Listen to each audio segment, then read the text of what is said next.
Hello and welcome to the review. ఈ video ఎవరి మీద అటాక్ కాదు, మాకు అనిపించిన కొన్ని పాయింట్స్ ని చెప్పాలి అనిపించి చేసిన వీడియో ఇది.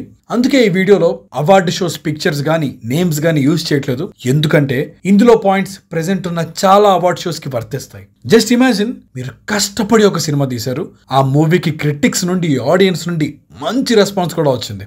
ఇలాంటి సిచ్యువేషన్ లో మిమ్మల్ని ఒక అవార్డ్ షోకి పిలిస్తే మీరు ఏమనుకుంటారు? ఇంత మంచి రెస్పాన్స్ వచ్చిన సినిమా డైరెక్టర్ ని అవార్డ్ షోకి పిలిస్తే ఈదర్ అవార్డు వస్తుంది ఆర్ అట్లీస్ట్ నామినేషన్స్ లో అనౌన్స్ చేస్తారు అని అనుకుంటారు కదా.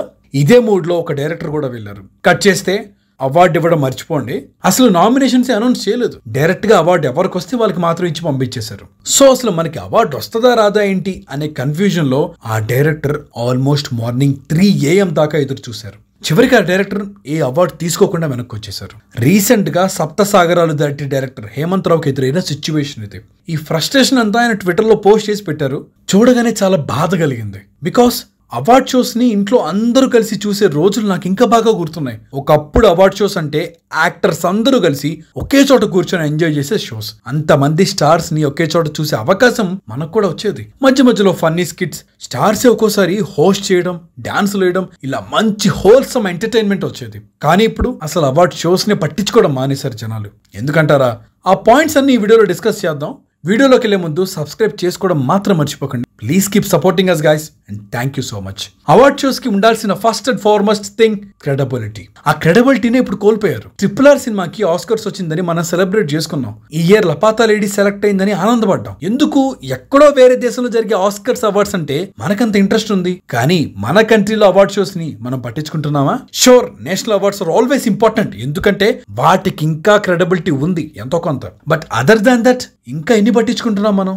ఏదో ఈ షోలో ఆ సినిమాకి అవార్డు వచ్చిందంట అని ఎక్కడో ఒక పోస్ట్ చూస్తాం. ఏదన్నా funny situation or memorable speech ఏమైనా ఉంటే ఏ ట్విట్టర్లోనో ఇన్స్టాగ్రామ్లోనో ఆ క్లిప్ వరకు చూస్తాం. మొత్తం అవార్డ్ షో చూసి ఎన్నేళ్ళయిందండి. ఈ సిచ్యువేషన్ అయితే డెఫినెట్లీ అవార్డ్ షోస్ వల్లనే వచ్చింది. ఒకప్పుడు హోల్సమ్ ఎంటర్టైన్మెంట్స్ లో ఉండే ఈ షోస్ ఇప్పుడు ఏదో మొక్కుబడి షోస్ లో మారిపోయాయి. మీరు హాలీవుడ్ లో అయినా యూరోపియన్ కంట్రీస్ లో అయినా సరిగ్గా గమనిస్తే అవార్డ్ సీజన్ అనే ఒక పదం వాడుతూ ఉంటారు, అది మనం వింటా ఉంటాం. అవార్డ్ సీజన్ అని ఎందుకు అంటారంటే most of the popular awards అన్ని ఆ 2 to 3 months గ్యాప్ లో ఇచ్చేస్తారు.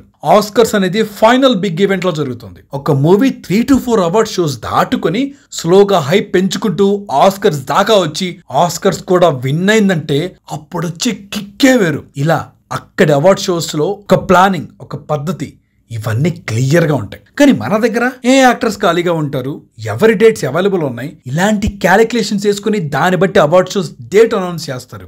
ఎక్కడే సగం ఇన్కన్సిస్టెన్సీ వచ్చేస్తుంది. ఇది చాలదు అన్నట్టు ఏ యాక్టర్స్ కి అవార్డ్స్ ఇస్తే ఎక్కువ టీఆర్పీ వస్తుంది అని ఫీల్ అవుతున్నారో వాళ్ళకే ఇస్తున్నారు.